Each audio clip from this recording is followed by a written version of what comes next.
Sa videong ito, pag-usapan naman natin ngayon kung paano ba mag-open ng Canadian investment account for as little as $1.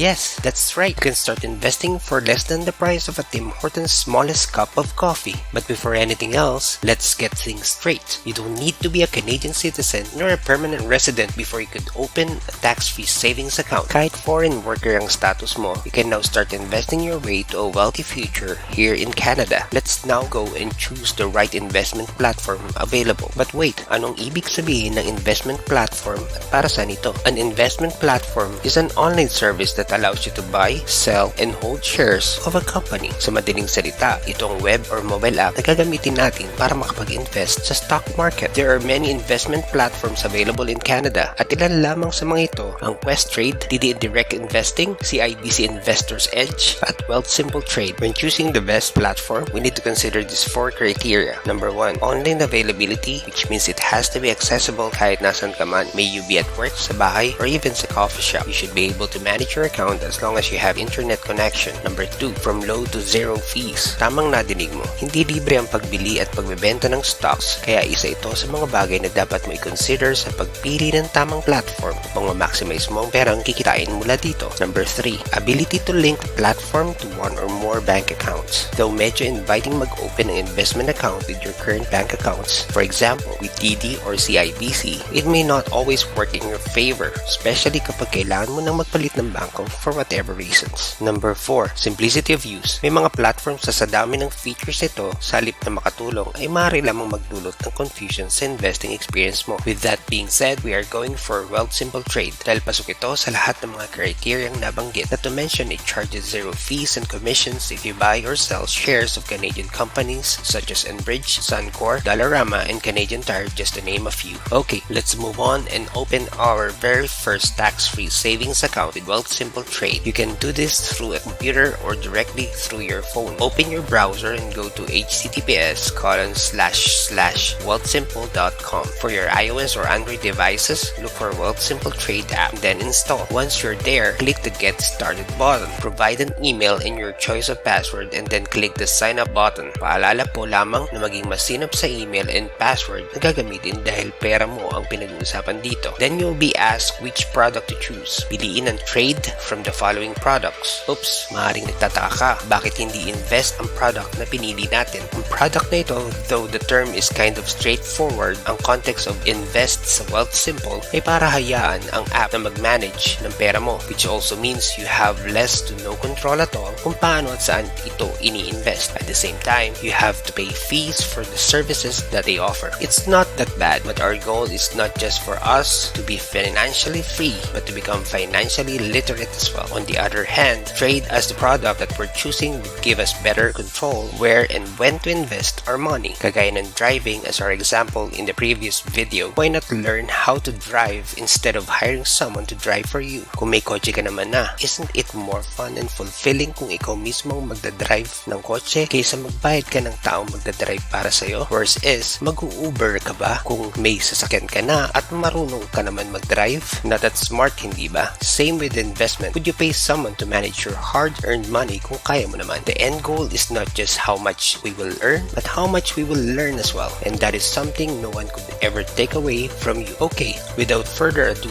let's continue. You'll then be asked to provide your personal details such as your name, birthday, your phone number, your citizenship, gender, residential, and mailing address. Kailangan mo rin i-provide ang iyong social insurance number or SIN dahil ang account na ating bubuksan ay tax-free savings account or TFSA. We are required to provide our SIN for them to be able to link and register our account with Canada Revenue Agency or CRA. Ang mga sumusunod na tanong is just to confirm na hindi ka nakatira sa US or you are a US citizen. Just skip any of the items in the page, then press enter. You may choose to skip the survey as well. Now we are in the confirmation page. Siguraduhin tama ang impormasyong ibinigay mo and then click the confirm details button. Ngayon, kailangan mo naman i-confirm ang email address mo. Buksan ang iyong mailbox at hanapin ang ipinadalang email ng Wealthsimple at i-click ang confirm my email button na matatagpuan dito. Bumalik sa huling binuksang browser tab at click the continue button. Maaari din naman mag-login ka muli sa Wealthsimple website or app kung di mo na ito makita gamit ang iyong email and password. Now, hanapin ang add an account button and click it. Piliin ang TFSA mula sa account type options. You're almost done. Ang kailangan mo nalang gawin ay i-review ang agreements, i-check ang I agree checkbox sa bawat dulo ng agreement, and i-click ang continue button. Now, for the last step, kailangan mo nang pondohan ang iyong TFSA. Click the add funds button, then click the connect bank account button. Ngayon, piliin ang bank na meron kang active account at kung saan nais mong ma-link ang TFSA mo. Ito ang bank account kung saan gagamitin mo para mag-deposit, para din mag-take ng profit in the future. Add funds. Select the bank account you have just linked and set the amount to deposit. The minimum amount to deposit is as little as $1.